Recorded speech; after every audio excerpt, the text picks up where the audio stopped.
দীর্ঘ অপেক্ষার পর অবশেষে মুক্তির পথে শবনম বুবলি অভিনীত টলিউড সিনেমা ফ্ল্যাশব্যাক।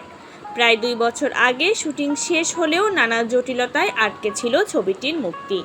এবার জানা গেছে আগামী মে মাসেই পশ্চিমবঙ্গে মুক্তি পেতে যাচ্ছে সিনেমাটি।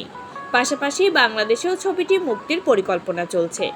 এই সিনেমার মাধ্যমে টলিউডে অভিষেক করেন ঢালিউডের জনপ্রিয় নায়িকা শবনম বুবলি। ছবিটি পরিচালনা করেছেন বাংলাদেশের নির্মাতা রাশেদ রাহা। 2024 সালে শুটিং শেষ হওয়ার পর থেকেই দর্শকদের মধ্যে কৌতূহল ছিল কবে বড় পর্দায় আসবে সিনেমাটি। অবশেষে সেই অপেক্ষার অবসান হতে চলেছে।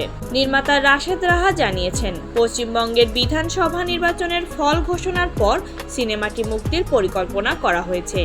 প্রযোজনা প্রতিষ্ঠানের সঙ্গে আলোচনা শেষে খুব শীঘ্রই আনুষ্ঠানিক মুক্তির তারিখ ঘোষণা করা হবে। এরপর বাংলাদেশে মুক্তির প্রক্রিয়াও শুরু হবে।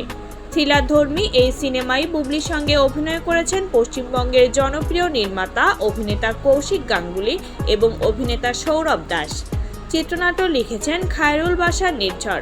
সিনেমায় বুবলির চরিত্রের নাম শ্বেতা, যিনি একজন চলচ্চিত্র নির্মাতা।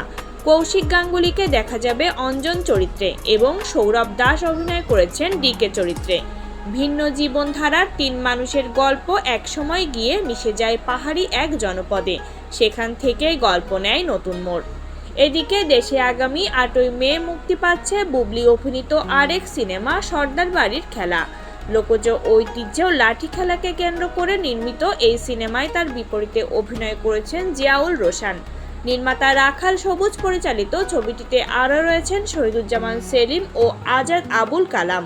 তবে সর্দার বাড়ির খেলার প্রচারণায় বুবলিকে দেখা না যাওয়ায় নতুন করে আলোচনা শুরু হয়েছে।